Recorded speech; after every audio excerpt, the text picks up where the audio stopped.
Why hadn't she? Twilight jumped when the throne room doors opened and Celestia poked her head out. Twilight were. Like somebody had struck a match and thrown it into a tinderbox, Twilight's anger exploded. Her mane was consumed with fire and her coat glowed white hot. She rage shifted, screaming so loudly that her voice echoed throughout the halls of the castle, causing any pony that could hear her to stop dead in their tracks and listen. You banished her. After all she's done, you banished her. Twilight bellowed. She began grabbing at anything she could, ripping chunks of stone directly out of the walls and hurling them at Celestia. Twilight, Celestia said firmly as she employed her own magic to catch the volley of stones. Why didn't you at least let me say goodbye? Twilight. That's why you didn't want me in the room. You didn't want me to stop you. She didn't deserve this. She didn't deserve tea. Celestia furrowed her eyebrows and spread her wings as her horn's glow grew to a blinding intensity. Celestia then threw out her magic, the energies washing over Twilight like a tidal wave.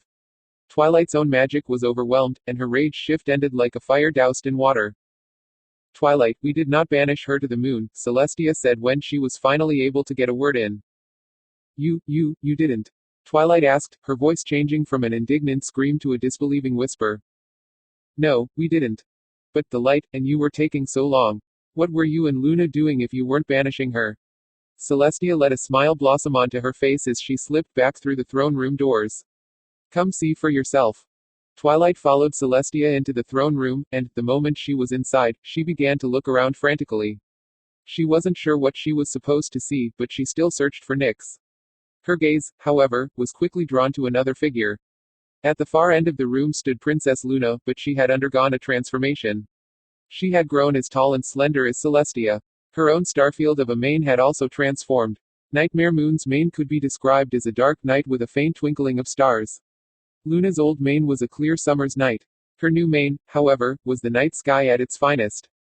Millions of stars, nebulae, and other wonders that were normally only visible through a telescope could be glimpsed within her mane. It was a living tapestry. In all, Luna truly looked like a ruler of Equestria and the regent of the moon, a true equal to Celestia in both power, stature, and beauty. Twilight couldn't tear her eyes away for several seconds. She was as dumbfounded as she was the first time she met Celestia in person. When she was finally able to look away, her gaze turned downward where she noticed the black mass on the floor just in front of Luna. It was a little black filly with a unicorn horn, Pegasus wings, purple hair, and a few lingering bandages lying lazily across her flank. Nyx. Twilight said breathlessly, her mind struggling to grasp what she was seeing. It was at that moment that Twilight felt a gentle nudge on her side. Looking back, she saw the nudge had come from Celestia. The princess nodded gently once, silently assuring Twilight that what she was seeing was real. That single gesture was all Twilight needed. She burst into a full gallop, raced across the room, and dropped to her knees beside Nyx. The rejuvenated alicorn was passed out on the floor, but Twilight held her all the same. She embraced and nuzzled Nyx, all the while wearing the biggest smile that would fit on her face. As Twilight hugged Nyx, Celestia and Luna moved closer, standing side by side. They watched the scene before them silently, sharing gentle smiles. Careful, Celestia said, I think it would be wise to let her rest. Twilight was brought back to reality by Celestia's words. She loosened her grip on Nyx, but she did not let go. She just held Nyx for a while, as if fearing it was some cruel joke. In time, she looked up at the sisters. But I thought, how could she? My sister and I, as well as Nyx, are different from normal ponies, Twilight, and not just because we have both wings and horns, Luna explained. We are also different for we are very closely bound to the magic we wield. Not only does our immortality and strength come from our magic, but so does our maturity. That was why, after I was saved by the elements of harmony, I was so much smaller, so much younger, than Celestia.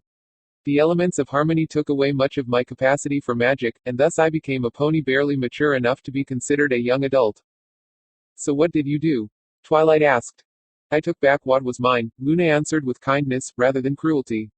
The power Nyx possessed was never her own. Nexus's spell gave her the portions of my power that remained in the shreds and supplemented what was missing by drawing in raw magic from Equestria itself. I took most of that magic for my own, since it was mine to begin with, and dispelled what remained, leaving Nyx the way she was before the cult nabbed her. I also, Luna continued, her gaze shifting to the passed-out filly, took back the memories that never should have been hers. The memories of being trapped in the moon and everything that preceded that, when she and I were truly one and the same. She will remember the facts about our shared past, but she will no longer know the torment of spending a millennium in banishment. To put it simply, Twilight, I took back what was mine and mine alone. Will she remember everything else that's happened? Twilight asked cautiously. Yes, Nyx must live with the decisions she made for herself. She possesses every memory from the moment she took her first breath as her own pony, until now. After all, it was the events of these last few weeks that helped her discover the kind of mare she wants to be. She'll also retain a few key memories from the day of the summer sun celebration 2 years ago, mostly because of how closely those memories are intertwined with her memories of her school play in the following evening. But otherwise, Nyx is as she once was. With her magic drained, her physical maturity has regressed. This has also affected her mind. Much like her body, it is once again youthful and innocent, it is the mind of a child. But I thought you were going to punish her. Banish her to the moon, or. Nyx has work to undo the mistakes she's made, Luna interrupted, maintaining her gentle tone while still silencing Twilight. That is a sign of a pony that deserves a chance to redeem herself, not one that needs to be punished. But what about the rest of Equestria? They know Nyx is Nightmare Moon. If they see her, do not doubt that Nyx will have to face those she has hurt, Luna explained as her voice took on a warning tone. There are those across Equestria, even in Ponyville, who will strongly disagree with what I've done, but that is something Nyx must face. It is a consequence of her actions. But what if some pony tries to hurt her? Twilight asked nervously, once again imagining the angry mob she thought should have formed at the spring festival. She is like us, Twilight. Even as a filly she is much more durable than most ponies. However, if any pony gives you too much trouble, I am simply a letter away, Celestia assured calmly. And, for the moment, let me and my sister worry about what Equestria thinks, Luna added. If there are any ponies that do not agree with what has been done, then they can come and voice their concerns to me. It was, however, my decision to make, and I stand by my belief that this is for the best. So you're going to let her go, just like that? Twilight asked, finding the situation almost too good to be true. No, Luna stated firmly, her lips bending down in a frown. There is one other part of her punishment, and it involves you, Twilight Sparkle. Twilight winced and held Nyx tightly against her chest as she dreaded what the now much larger Princess Luna was going to do. Luna's gaze was harsh, and she stared Twilight down for a few moments before leaning in to speak. Yet, as she spoke, the tone of her voice was serious but not threatening. Twilight Sparkle, I hereby place Nyx in your care. You shall be her legal guardian, and it will be your responsibility to ensure that she never again repeats her crimes. You shall watch her as she grows up. I want you to ensure she laughs, learns, lives, and has friends. I ask that you help her enjoy the childhood that was almost lost to her and make sure she becomes the mare she wants to be. Luna let her voice slip into a more pleasant tone, and she smiled mischievously. Think you can do that? It took a moment for Twilight to process the order she had been given, but the moment her brain connected the dots, she nodded her head furiously. She proceeded to hold and nuzzle Nyx while her face remained locked in a huge smile. Tears rolled down Twilight's cheeks, and she made no effort to stop them. She was too happy to care. It was then Celestia leaned in close to Luna and whispered quietly, "Good job, sister." Tilda. Celestia and Luna departed for Canterlot soon after, planning to announce their return to Equestria in the morning. News would spread across the kingdom quickly and, if Twilight knew anything, Pinkie Pie would probably throw at the princesses or back party as soon as she found out. Despite that small, lingering concern, Twilight chose to focus on one thing, going home with Nyx. The Golden Oaks Library had survived the attack and, at the moment, Twilight wanted, maybe even needed, to have Nyx to herself for a little while. After sneaking out of the castle, Twilight quickly strode through the empty streets of Ponyville. Upon entering the library, Twilight was thankful to find Aloysius wasn't there. She did see Spike, but he had fallen asleep in the middle of the floor, dozing off during his chores with Pee-wee asleep on top of his head. It was a sight that really made Twilight feel like she was home, a simple familiarity. Taking a moment, Twilight levitated Spike's basket down from the bedroom, ensuring that both he and Pee-wee were sleeping comfortably before she took Nyx upstairs. Having her magic drained away had knocked Nyx out, something Twilight was a little thankful for. If Nyx had woken up at the castle, it would have been more difficult to get her back to the library without drawing attention. At the moment, however, she was still asleep, and Twilight carefully levitated her into bed. She then gently nuzzled Nyx, intending the touch to be a good night gesture. Nyx, however, stirred and groaned a little as she opened her eyes. Confusion flashed across her face as she looked about the room. When she noticed Twilight and how big she seemed to be, Nyx looked down at herself, gaping in disbelief at her tiny body. "How are you feeling?" Twilight asked. "Okay, kind of," Nyx began to answer, only to squeak a little and lift a hoof to her throat. Her voice was back to the way it was, something that only confused her further. It was no surprise that Nyx asked what had happened, and Twilight was more than happy to tell her everything. It was an explanation that Nyx listened to intently. She hung on Twilight's every word until the very end, when she asked, "So, Princess Luna took it all back? What was originally hers, but you should still remember everything that happened since I found you in the forest?" I do remember," Nyx admitted, "but it's weird." "How is it weird?" "I can remember. I remember how I used to think, how I used to know all sorts of things, and I remember what I did, but it feels like it was a nightmare. It's like I went to sleep, dreamed all those things, and now I've woken up." "But you do know that everything really did happen, don't you? You do realize that it wasn't a nightmare?" "I know what I did," Nyx said before looking up at Twilight nervously. "So, what happens to me now? Are the princesses going to take me away again?" Twilight shook her head. "No, they aren't." "Then, are they going to banish me to the moon?" Nyx asked as she tried to imagine what punishment awaited her. "No, they aren't," Twilight said again, beginning to smile. "Are they going to punish me at all?" "Yes, they are." What are they going to do?" Nyx asked with a small tremor in her voice. "They are going to make you stay here and be my daughter," Twilight answered, offering a big, toothy grin. The words made Nyx's eyes light up in disbelief. Unable to contain her joy, she leapt out of bed and tackled Twilight. The pair was soon lost in a fit of giggles, for Twilight was taking her revenge for being tackled by playfully tickling Nyx. It was the kind of fun both of them had been missing. Twilight knew Nyx would grow up eventually, that someday she would once again become a tall, regal alicorn with enough power to move the sun and moon. But for the moment, she was just happy to have her daughter back, to be able to enjoy raising and caring for Nyx for longer than just a few months. After Twilight finished tickling Nyx, she helped her back into bed. Like the many nights before Nyx had been taken away, Twilight carefully tucked her in and kissed her on the forehead. "Welcome home, Nyx," Twilight spoke sweetly, sneaking another kiss on Nyx's cheek before she crawled into her own bed and extinguished the lights. As her eyes adjusted to the now dark room, Nyx yawned and snuggled into the covers of her bed. It was strange to be a filly again, for her mind to be like it had been before. In the dark of the room, her eyes were once again playing tricks on her. Nyx noticed strange shadows around the room that caused a twisting sense of fear to build in her chest. She felt defenseless again. Without all the power she'd had as a grown-up, the world was once again a threatening place. It was a lot easier to be brave and courageous when one possesses enough magical power to fry almost anything with lightning. Despite the fact that the world was a scarier place than when she was an adult, Nyx still found a reason to smile. She turned her gaze over to Twilight, who was lying in her own bed. She had a mother that loved her more than anything, one that she knew would never abandon her. It didn't matter anymore that she was Nightmare Moon. That didn't mean she had to be a monster or a bad pony. She didn't have to be a tyrant or a queen. She could be a normal filly just like her friends and just be herself. She could just be Nyx. Yet, as Nyx watched Twilight, a thought crossed her mind. It was a silly thought, a stupid thought, but one that made her anxious all the same. It was a thought that came from her younger mind, and it made Nyx worry, even though it was a concern that an older mare would be able to disregard. Twilight. "Yes, Nyx," Twilight asked as she lifted her head off her pillow. "Can I ask you something?" "Of course.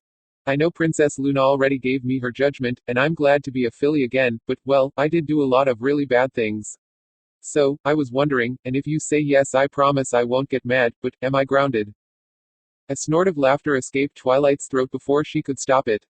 While Nyx wasn't sure what Twilight found so funny, she regained her composure quickly and said, with an assuring tone, "No, you're not grounded. You've been through a lot, and I think you've learned your lesson. Now don't worry about it anymore and go to sleep." Nyx stifled another yawn, laid her head down, and shut her eyes. "Okay, Twilight," she muttered out as sleep began to overtake her. Going from being a full adult mare back to a filly was a tiring experience, and, with her fears sated, Nyx soon drifted off to sleep. Burrrrrrppp. Twilight's eyes slid open at the familiar sound of Spike burping up a letter. It was a sound Twilight had longed to hear for the several weeks she was locked in the castle's dungeons. Sitting up, Twilight yawned before slowly slipping out from her covers and making her way to the staircase. Both Spike and Pee-wee had been abruptly woken up by Spike's belch. By the time Twilight had arrived at the library's main floor, Spike was already out of his bed and reading the note with Pee-wee perched on his shoulder. "Good morning, Spike," Twilight said as she began crossing the room in the direction of the kitchen. Spike visibly jumped at the sound of Twilight's voice and spun on his heels to face her. After he had seen that it was just Twilight, Spike was able to calm himself and say, "Hey Twilight, I thought you were going to stay at the castle last night." "I was, but a couple things happened." "Now, what does the letter say?" "It's great news. Princess Celestia and Princess Luna are back." Twilight paused, glanced at Spike, and said, "Oh, I already knew that." She then continued walking towards the kitchen. "Yeah, Spike began, only to stop and look at Twilight quizzically. "Wait, you know. How do you know?" "I'll tell you over breakfast, Spike," Twilight replied. "Now, would you go upstairs and wake Nix?" "Nix is upstairs," Spike exclaimed before he turned to look towards the library staircase. "Don't tell me you're scared of her, Spike." "Twilight, she's an alicorn 10 times my size that shoots lightning. She locked you in a dungeon and did a whole bunch of other stuff." He looked back over his shoulder anxiously. "Can we really trust her?" "Spike, she's just our Nix. The princesses let her go because they think she deserves a second chance." "You don't have to be scared of her," Twilight assured him. "I'm not scared," Spike argued before he lowered his head and looked at his claws. "I was just really worried about you and what she was going to do to you. I didn't know where you had gone until I found out you were in her dungeons. And then you almost got hanged and. Spike, Twilight said quietly. She rested her neck on him in a close embrace, and he returned the hug warmly, wrapping his short arms around her neck. "I'm sorry I worried you, but I promise, you don't have to be scared anymore. I'm not going anywhere anytime soon." Spike nodded and pulled away from Twilight, rubbing his eyes to fight back the few tears that were trying to form. "I guess I should go get Nix now, huh?" "Only if you feel up to it, Spike." He waved Twilight off, turned, and began walking towards the stairs. "I think I can manage. I just hope she doesn't wake up on the wrong side of the bed." Twilight laughed a little and watched Spike until he disappeared up the stairwell. She then turned and made her way into the library's kitchen. With her magic, she began drawing out ingredients for a nice, hearty breakfast. It would be Nix's first breakfast back at the library, and Twilight wanted to make it a good one. That, and she'd missed dinner the evening before, so she was looking forward to enjoying a big meal. Opening the cupboards, Twilight levitated out some bowls and basic ingredients. "Let's see, I feel like pancakes," Twilight thought out loud to herself as she remembered the recipe and looked over what ingredients were available in the library. "We have flour, sugar, cinnamon, baking powder, milk, vegetable oil, water, vanilla, butter. Good, looks like I have everything I SLAMMM." Twilight almost dropped all the ingredients she had been levitating, but managed to keep a hold of everything, except the bag of flour, which dropped to the floor like a rock. It threw up a huge white cloud upon impact and filled the air with a smoke screen of white powder. Twilight hacked and coughed as the flour settled, the front of her body covered in white dust, as was much of the kitchen. It was a sizable mess, one that Twilight could only frown at before turning her eyes to the kitchen door where Spike was smiling back sheepishly. "Oh, sorry Twilight." "It's fine," she huffed, "though I would like to know why you just burst through the door like that." "Twilight, Nix is a filly again." "Yes, I know, Spike," Twilight replied as she shook her body, trying to throw off the flour that was covering her. "Wait, you knew that too. When did all this happen?" "Yesterday evening," Twilight answered. "Princess Luna was the one that changed her back." "But why would the princess?" Twilight cut Spike off by putting a broom and dustpan into his claws. "I'll explain while we clean up this mess." Spike nodded and, as the pair worked together, Twilight filled Spike in on everything that had happened. There were a couple times she had to back up and repeat herself, but by the time the kitchen was clean, Spike had a fairly strong grasp on what had transpired. "So, Nix is mostly back to the way she was, but she still remembers everything that's happened. And at the same time, Princess Luna's now as big and tall like Princess Celestia, because she took back the power Nix had." "Pretty much. Wow, a lot happened yesterday." "Yes, it did," Twilight agreed as she threw the last bit of the spilled flour away. "Now, would you please go upstairs and get Nix while I start on these pancakes?" Spike nodded and scampered out of the kitchen while Twilight turned her levitation spell on the ingredients. She began to carefully measure out and pour them into a mixing bowl. Soon, the batter was perfect and Twilight was cooking the first pancake on the stove. Feeling just a little adventurous, Twilight chose to forego using a spatula and tried to flip the pancake with just her magic. SQQQQUUUUUE. The sound of Nix's voice made Twilight jump a second time that morning. The half-cooked pancake, which was being lifted by Twilight's magic, soared skyward, flipping and turning in the air before it came back down. With a thick splat, the uncooked side landed on Twilight's head, splattering white batter across her face while she furrowed her eyebrows in annoyance. Twilight, Spike chanted as he and Nix came running through the kitchen door, only for both to come to a stop dead in their tracks. Whoa, Twilight, you trying to cook that pancake on your head? Spike joked, which only drew a frown and an annoyed glare from her. No, I'm not, Twilight grumbled as she levitated the pancake off her head and grabbed a wet rag from the sink to clean herself. Now, why did I hear a scream? Nix has her cutie mark. Twilight's annoyance disappeared, and she lowered the wash rag from her face. She does. Yeah, Nix chirped back, turning to the side. See. Twilight leaned forward a little and focused her eyes on Nix's side. Her cutie mark was a single, simple image, a night blue kite shield which tapered off to a single point at the bottom and crested to a single point on top. The blue color was steely, with a slightly lighter toned metallic highlight that, if Twilight wasn't mistaken, almost looked like a narrow crescent moon. Isn't it amazing? Nix asked. Yes, it is, Twilight answered. Did you just get it? No, and that's the thing we couldn't figure out, Spike explained. I saw it when Nix climbed out of bed, and I've never heard of a pony getting a cutie mark while they were asleep, well, unless their special talent is sleeping. Anyways, that means she had to get it before she went to sleep last night, but she doesn't remember seeing it before she woke up.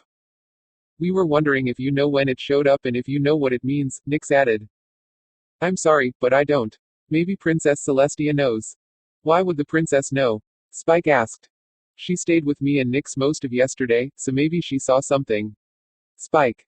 The baby dragon smiled, slipped out the kitchen, and appeared a few moments later with quill and paper in his claws. Ready.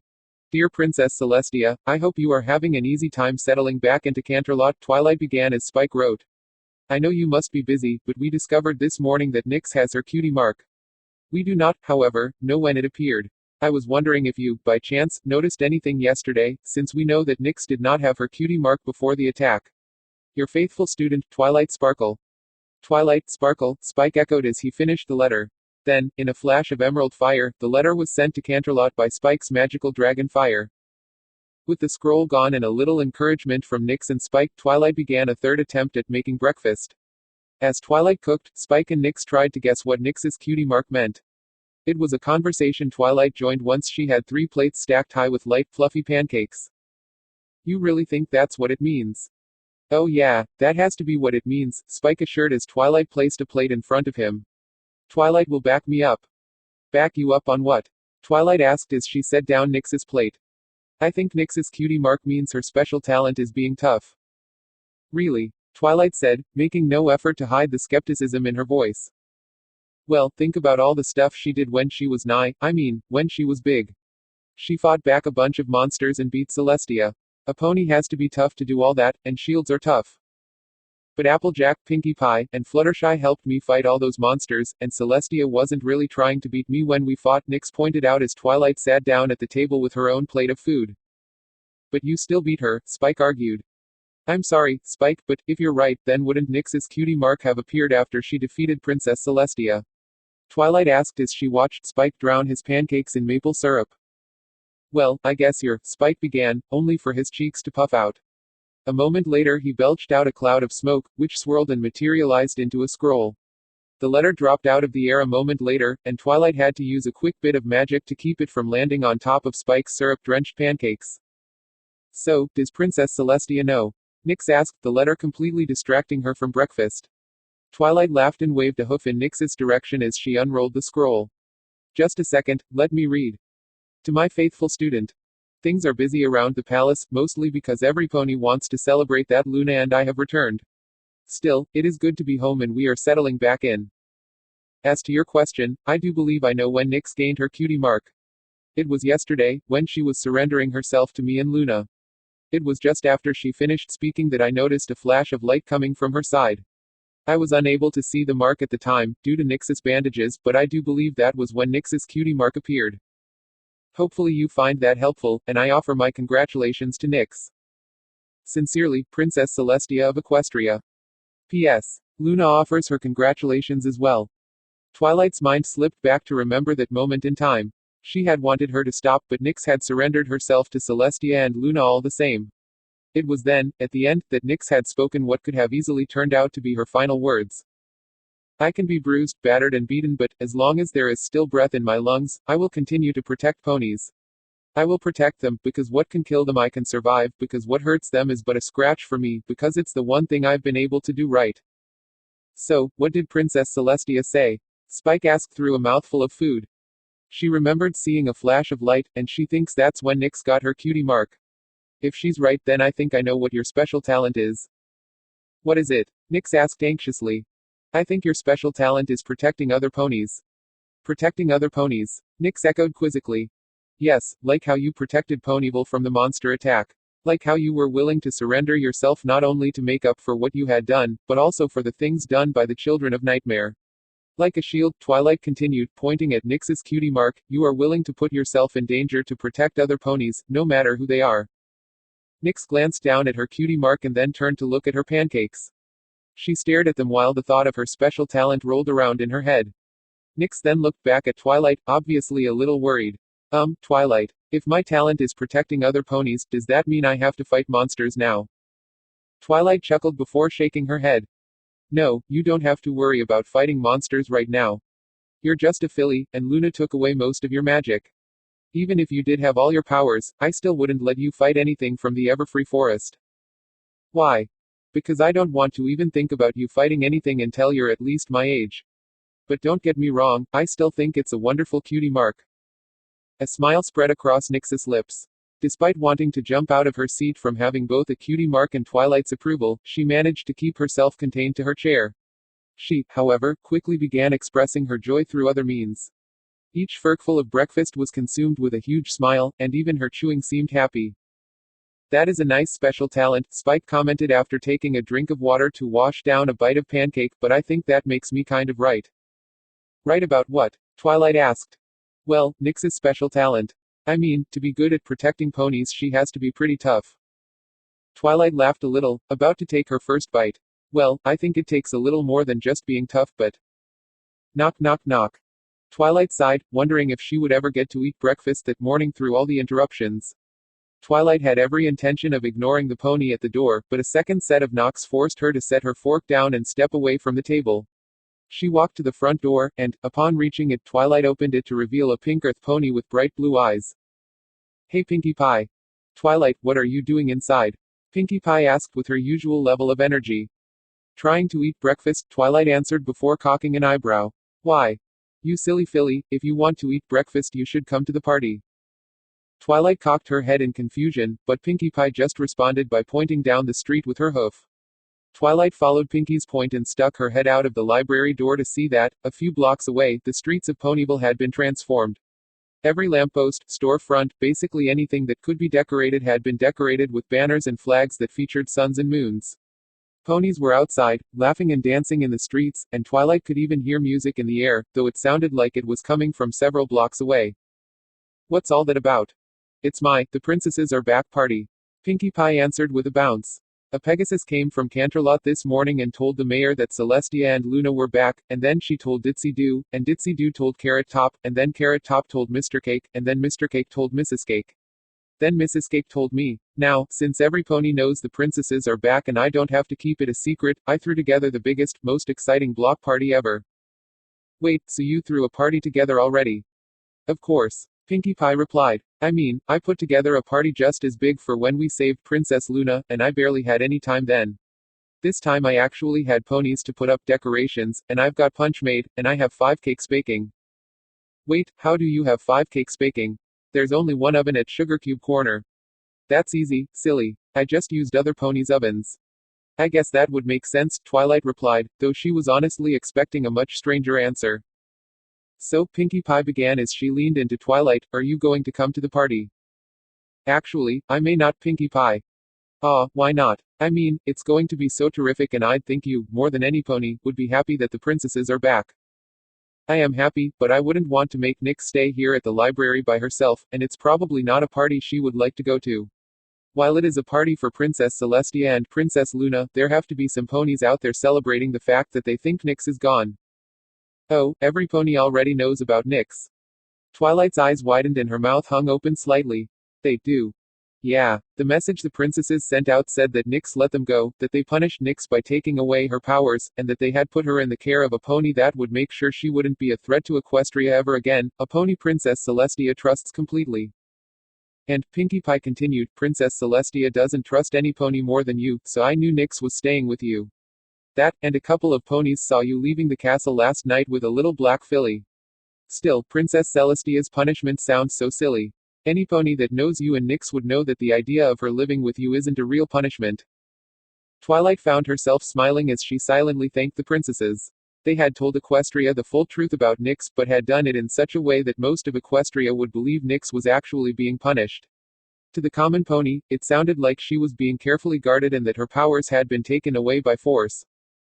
Yet the residents of Ponyville, who knew Nyx better, could see the full truth. Most would be angry that she got off so easily, but some would be happy to know she was back with the unicorn that cared about her. It was probably a fool's hope, believing all of Equestria wouldn't find out the full truth sooner or later, but Twilight was thankful for what the princesses had done all the same. It does sound like a lot of fun, Pinkie Pie, but I think Spike, Nyx, and I should just spend today together. Pinkie Pie smiled knowingly. Okay, Twilight, I hope you three have fun. Oh, and, if you change your mind, you're welcome to stop by the party and get some cake. I'll keep that in mind, Twilight replied. She was about to slip back inside the library when a thought struck her. Hey, Pinkie Pie. Yeah. Do the cakes have any parties planned in Sugar Cube Corner over the next few days? Not that I can think of. Why? Tilda. Spike, Twilight. Nyx called out, slowly descending the stairs of the library's main floor. It had been a few days since the princess's return, a few days of fun for Nyx as she got back into a normal routine with Twilight, Spike, Peewee, and Aloysius. It hadn't all been peaceful. A few ponies had come to the library to argue with Twilight that Nyx needed to be locked up or even taken away. Twilight, however, proceeded to chew out and slam the library door in those ponies' faces, and afterward she always reassured Nyx that she didn't deserve any of the punishments they were demanding. It had been okay until 3 ponies came at once with every intention to take Nyx by force and lock her up until they could convince Celestia she needed to be banished. It had been a tense evening, but with her magic and Spike's help, Twilight chased those 3 ponies off. Then, to make Nyx feel better, Twilight broke her usual rule and read 2 stories before bed. Nyx had been so excited that she made herself stay up for both stories, which resulted in her sleeping in. It was almost 10 in the morning and, while Nyx wasn't surprised to see Twilight and Spike weren't in bed, she was surprised to find they weren't in the kitchen or the library's main room. Where is every pony? Nyx asked herself after checking most of the library. For a brief moment, a flicker of fear sparked inside Nyx as her more youthful mind betrayed her. She couldn't stop herself from wondering if she had been abandoned again, but she dispelled the thought with a firm shake of her head. She knew Twilight wouldn't just leave her like that. Not now, not ever. That still left Nyx wondering where every pony was, and she began to search the library. It was when she was in the library's basement that the rapping of a hoof-on wood reached her ears. Some pony was knocking on the front door, and, for a moment, Nyx wasn't sure whether or not she should answer.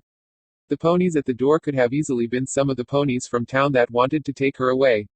On the other hoof, Nyx realized that the pony at the door could be Twilight or one of her friends.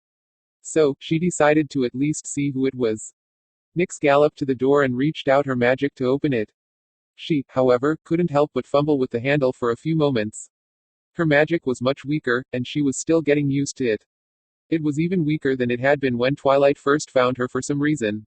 Still, with some effort, Nyx got the door unlatched and pulled it open with a hoof. There you are. Nyx jumped back, and a small eep escaped her throat as she retreated into the library. The party pony of Ponyville, Pinkie Pie, had been standing right on the library doorstep, catching Nyx off guard. Yet, even after startling her, Pinkie Pie quickly zipped inside and got right up beside Nyx, giving her a playful noogie. I was so worried you were going to go and sleep through the party, but Twilight said I couldn't wake you up until it was 11. I thought that was kind of sad, since you've missed so much fun already, but then I heard some pony moving around. So, I guessed you were awake, decided to try knocking on the door, and I was right. Now you can come to the party earlier and have so much fun. I bet if we really try really hard, we can make up for the hour you were being a sleepy mixaleaperhead. Pinkie Pie, stop it. Nyx half giggled, half whined. She escaped Pinkie's relentless but playful noogie, and stumbled back a few steps from her. What's going on? What party? Oh, my, thanks for saving Ponyville from a bunch of scary monsters party. Hey, can you guess who the guest of honor is? Twilight. No, Tilda. Pinkie Pie replied with a sing-song voice. Rainbow Dash. Pinkie Pie giggled. No. Applejack. Not even close. Fluttershy. Wow, you really need to practice at guessing games. It's you, you silly filly. Me. Well duh. Yeah, Applejack and Rainbow Dash and Twilight and Fluttershy all helped, but you were the mare that really saved the day. You went and broke yourself into all those clones, and then you flew around helping ponies like an army of superheroes. You brought lightning down with big caw cracks, and you bucked with some kapows, and threw some of the monsters back into the forest with a NEERRRTHOOOOM. It was so totally amazing. A smile slipped onto Nix's face. You really think so? Yep. Now come on, every pony we know is over at Sugarcube Corner, and they're going to be so excited to see you. Well, it's actually more every pony you know. I know every pony in Ponyville, and Sugarcube Corner is too small to really fit them all. That, and a lot of ponies I know are being mean meanie heads. Some actually heard about the party and came to tell me I shouldn't be throwing it. They said that you didn't deserve a party. How mean is that? Anyways, Pinkie Pie continued, all of my friends and all of your friends are there, and there are some other ponies too. Now, come on. Pinkie Pie chirped. Before Nix could react, Pinkie Pie had slipped a hoof under her belly. All it took after that was a single, swift, upward motion from Pinkie's hoof, and Nix found she had been popped into the air. She yelped, waved her limbs, and fluttered her wings as she toppled through the air. Nix landed on Pinkie Pie's back, and, before she could get her bearings, Pinkie reared energetically. A moment later, Pinkie was charging through the streets of Ponyville while Nix held on for dear life. Tilda tilda tilda. We're here Tilda. Pinkie Pie sang as she burst through the doors to Sugarcube Corner, startling a number of ponies around the room with her sudden arrival. After barely dodging a few ponies unfortunate enough to be in her path, Pinkie Pie skidded to a stop in the center of the room, a slightly shell-shocked Nix holding tightly to her back. When Nix dared to open her eyes, her vision was met with a Sugarcube Corner decked out in party decorations, complete with streamers, banners, and balloons. Nix could even see a cake, which had been decorated with a simple but recognizable rendition of a grown-up version of herself standing over a defeated Lupus Major, which had X's over its eyes and its tongue sticking out comically. Most importantly, Nix saw the friendly, smiling faces of ponies, something she had sorely missed during her time spent as Nightmare Moon. There weren't a whole lot of them. The room was maybe halfway full, but there were still more than Nix expected. Twilight and her friends, Cheerilee, Sweetie Belle's parents, Scootaloo's parents, and a few other mares and stallions from the community were in attendance. There were even a few faces Nix didn't recognize, but even those ponies seemed happy to see her. It wasn't just the adult ponies though. Before Nix could really recover from being whisked through Ponyville by Pinkie Pie, she found herself at the bottom of a pony pile. Apple Bloom, Scootaloo, Sweetie Belle, and Twist had jumped up, clearing Pinkie Pie's back and tackling their friend in a fit of laughter and giggles. Guess Twilight was tellin' the truth. You are back to normal. Apple Bloom cheered as she pulled herself out of the pile of equines, the others quickly getting back to their hooves as well. Must be weird not being all grown up anymore, Scootaloo noted, but it's good to have ya back, Nix. Thank you. It's really good to be back. I missed you all so much, Nix said with a smile, though it was a grin that quickly withered into a frown as she hung her head. Listen, I'm so sorry that I locked you in the dungeons. I really didn't want to, but Spell Nexus convinced me that. We know, Apple Bloom reassured while she placed a hoof on Nix's shoulders. It was scary, but Twilight told us why you had to lock us up. I'm still really sorry, girls. I promise, I didn't want to do it. Sweetie Belle was the next to come up beside Nix, and she was wearing a comforting smile. It's okay, we've all forgiven you. Yeah, it's totally, HEEYYYYY. Scootaloo zipped over to Nix's side and pointed a hoof to her hips. Since when did you have that? Have what? Twist asked, tilting her head quizzically to the right side. Nix has her cutie mark. Apple Bloom chirped with a bounce before she, Twist, and Sweetie Belle moved over beside Scootaloo to inspect the new mark. What is it, a shovel? No, it doesn't have a handle. I say it's an arrowhead, Sweetie Belle argued. It's not shaped right to be an arrowhead. Maybe it's Scootaloo began, only to be cut off. It's a shield, Nix said with a proud smile, despite the quizzical looks from her friends. A shield? What kind of special talent do you have that gives you a shield for a cutie mark? Twilight says my special talent is protecting other ponies, even when I have to put myself in harm's way, like how I protected Ponyville during the attack. Scootaloo nodded her head. That's pretty cool. It's not as cool as Rainbow Dash's cutie mark, but still cool. But, I can still be a crusader, right? Nix asked. Of course. Sweetie Belle chirped. After you made Twist a cutie mark crusader, we've started a new membership policy. Ponies who already have cutie marks are allowed to be members as long as they help members who don't have cutie marks discover their special talents. Though, you'll have to work pretty hard to keep up with Twist. She's been helping us out a whole bunch. I just bring snacks, Twist admitted while rubbing the back of her neck. But the snacks you bring are great, and you also help us find more things to try out for our special talents, Apple Bloom pointed out. Hey, Scootaloo began, maybe one of our cutie marks are like Nix's. Maybe we should try defending other ponies. But, what can we defend ponies against? Sweetie Belle asked. Nix felt a bit of unease rising up in her chest. She did not want to let her friends go running into the Everfree forest to try and defeat one of the monsters she had chased away.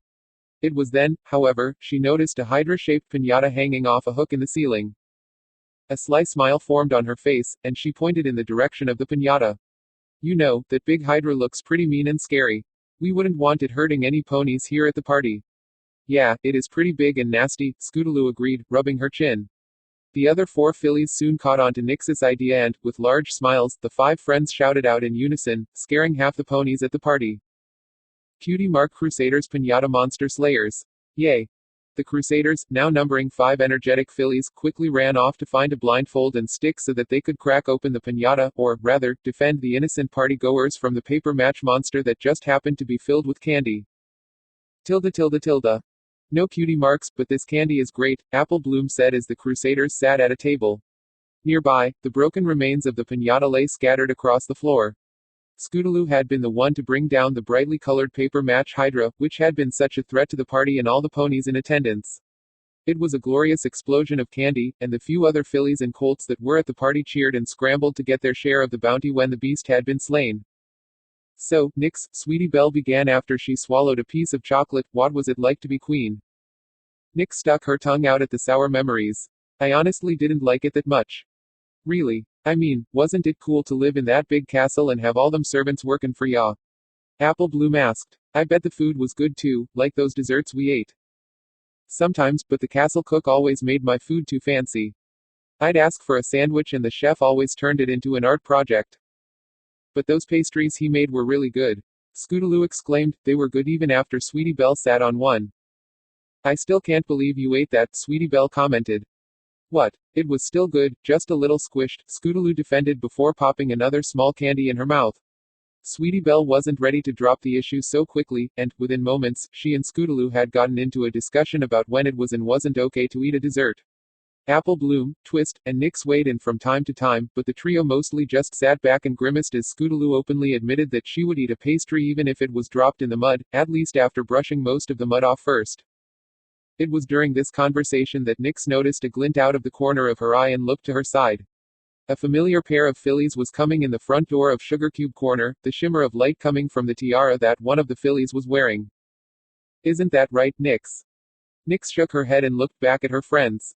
What? Sorry, I wasn't listening.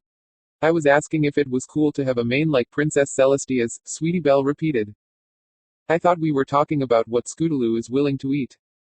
We were, but then Apple Bloom said something about the mane and tail you had when you were all grown up, and we started talking about that. Weren't you listening at all? Twist asked before taking a bite of taffy. Sorry, I got distracted, but yes, I guess it was pretty cool. I wish I had a mane like that, Sweetie Belle admitted. It was so pretty. Pretty nothin', Apple Bloom argued. I just wish I could get my mane to do things. I could get to the cookie jar Big Mac hides on the top shelf if I had a mane like Nix did. As her friends shifted into a conversation about the benefits of having a magical mane, Nix excused herself a moment. After trotting around the party for a while, Nix found Twilight talking with the malemare, Ditsy-do, near the punch bowl. Are you sure it's okay? I don't mind at all, Twilight assured. I'd be happy to help Dinky with her magic. Thank you, Twilight. My little muffin has just been so excited about magic since she played you in that spring play. Sparkler's been trying to help her learn, but she's just had her heart set on learning from you. I know she'll be so excited to hear you're willing to teach her. Twilight. Nix quietly interrupted, seeing a small break in the conversation. Oh, hey Nix, are you having fun? I am, but Nix paused and glanced over her shoulder to look at 2 fillies who were standing in the corner, who weren't playing or talking with any pony else at the party. Why are Diamond Tiara and Silver Spoon here? I know you don't like them, Nix, but I asked them to come. Why would you want them here? Do you remember what you did to them when you first became an adult? Twilight asked, her tone becoming more parental and stern. Nix flattened her ears against her head, remembering how she had singled out the pair of fillies and practically blamed them for her completed resurrection. Yes, I remember. Don't you think they deserve an apology? Nix frowned and glanced a second time at the pair of fillies that had been the bane of her existence when she was in school. I guess, but what if they don't want to accept my apology? Then that's their loss, Twilight answered before she gave Nix a gentle nudge with her hoof. Now, go on. Nix pouted, but she started to walk across the room all the same. She was not looking forward to the conversation at all. She couldn't foresee the apology turning out very well. Still, Twilight was right, she needed to apologize to every pony for what she did, and that included Diamond Tiara and Silver Spoon. Oh look, Silver Spoon, it's Equestria's glorious queen, Diamond Tiara mocked as the pair noticed Nix walking up to them, her words dripping with sarcasm. What do you want, your majesty? Oh, wait, let me guess. You want to humiliate us in front of every pony in town, again. Or maybe you want to take my dad away, again. Nix fumbled under Diamond Tiara's accusing gaze. Once again, Nix had to deal with her younger mind. When she was Nightmare Moon, she wouldn't have taken that kind of lashing, but as a filly. Well, as a filly she didn't want to take it either. She felt guilty, Diamond Tiara's words were scalding, and she couldn't deny that part of her wanted to break down. Still, that didn't mean she had to. She was a filly again, but that didn't mean she had to wilt and wither like she used to. She would be brave and face Diamond Tiara. After all, if she could face a bunch of big monsters, then she could handle a couple of bullies. I wanted to say I'm sorry. Diamond Tiara and Silver Spoon glanced at each other. The two obviously had not been expecting that to be the reason why Nix had come over to talk to them. Still, Diamond Tiara's mouth quickly bent down into a frown. Sorry. Like, who do you take us for? We're not stupid. You hate us almost as much as we hate you, so why would you be sorry? Because what I did wasn't right, and it doesn't matter if I like you or not. You still deserve an apology. Well, thank you so much. That makes things, like, so much better. Nix felt herself bristle. I was just trying to be nice. Why did you two even come anyway? We just wanted to see how lame this party was going to be and get some free cake. Now, why don't you go and be nice with your blank flank friends? Diamond Tiara dismissed, waving Nix off with a hoof. We don't need your sympathy, Nightmare Moon. Nix furrowed her eyebrows and tried to fight the urge to flip Diamond Tiara upside down with her magic. It was a part of her old personality, her Nightmare Moon side, that remained despite her return to fillyhood. It was the same temper that made her lash out at her guards and servants when they disobeyed or questioned her.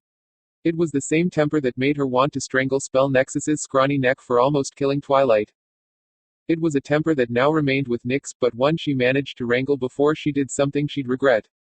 She had given her apology, and, if those two wanted to be snooty and mean, then that was their business. Turning on her hooves, Nix began walking away, doing her best to remain calm. She wanted to deny the bullies the pleasure of knowing they had gotten under her skin, yet she couldn't keep herself from stomping a little and fluttering her wings. Nix was so wrapped up in being angry at Diamond Tiara and Silver Spoon that she almost walked right past Twilight. Twilight, however, stepped on Nix's tail before she could and asked firmly, "Did you apologize?" Yes, Nix replied with a mixture of a grumble and whine, but they didn't accept it. That's fine, Twilight said before she released Nix's tail and let her turn around. What matters is that you did the right thing. Now, why don't we go cut the cake? Nix smiled as her anger over Diamond Tiara and Silver Spoon subsided.